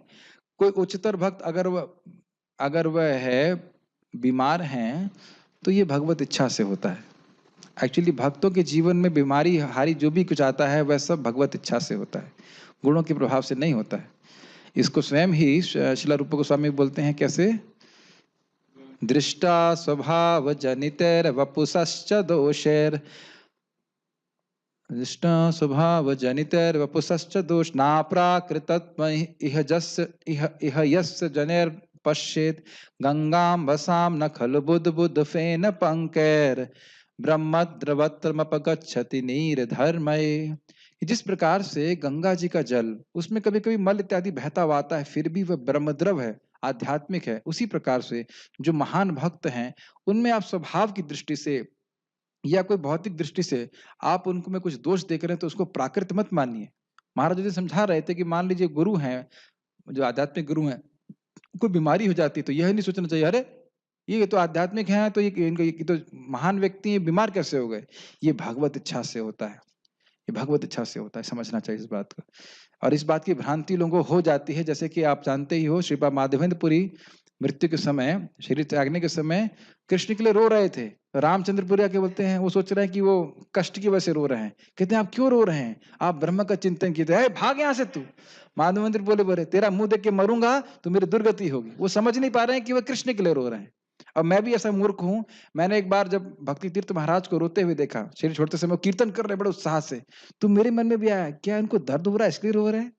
उस वक्त नया था मैं, तो मैं ऐसा मूर्खता में सोच रहा था इस प्रकार से। बाद में समझ में आया, नहीं वो तो कृष्ण प्रेम के कारण विह्वल होकर के आंखों से उनके आंसू आ रहे हैं। एकदम नया था, तो नए लोग तो मूर्ख होते ही हैं, इसमें कोई बड़ी बात नहीं है। तो इस प्रकार समझना चाहिए कि विधि व्यवस्था मैंने क्यों प्रमाण दिखाता रहा हूँ। भक्ति तीर्थ महाराज, हमारे गुरु महाराज के हाथों में शरीर त्यागे, उनको बोन कैंसर हो गया था, मैं समझता हूँ ब्लड कैंसर भी हो गया था, और बहुत कष्ट में थे बाह्य रूप से। लेकिन उन्होंने गुरु महाराज को बोला कि मैं इस स्थिति को जीवन में किसी से भी चेंज नहीं करूंगा, क्योंकि जितना कृष्ण का नाम का सुख मुझे अभी प्राप्त हुआ, ऐसा मुझे पूरे जीवन में कभी नहीं हुआ। आप बताइए, आपको लग रहा है बीमार हैं, बोन कैंसर है, और वो कृष्ण कथा में वो एकदम एब्जॉर्ब हैं, कृष्ण नाम में रुझे हैं। तो उनकी गति को तो हम समझ ही नहीं सकते। क्या है वो? जिसके हृदय में प्रेम जागृत हो गया है, वो विज्ञ ना बजाए, श्लोक बोल रहा हूँ, जिसके हृदय में प्रेम जागृत हो गया है, उसकी गति को विज्ञ भी, बुद्धिमान व्यक्ति भी नहीं समझ सकता है। तो भगवान के भक्तों को कभी नहीं सोचना चाहिए। कौन सा श्लोक पॉसिबल है? वो मैंने आपको उपदेश अमृत का श्लोक बताया था अभी, शायद चौथा या पांचवा छठवां श्लोक है। और कोई प्रश्न है किसी का? सभी भक्त लोग आए, बहुत बहुत धन्यवाद। हम यहाँ वाणी को विराम देंगे। भगवत गीता की जय, श्रील प्रभुपाद की जय।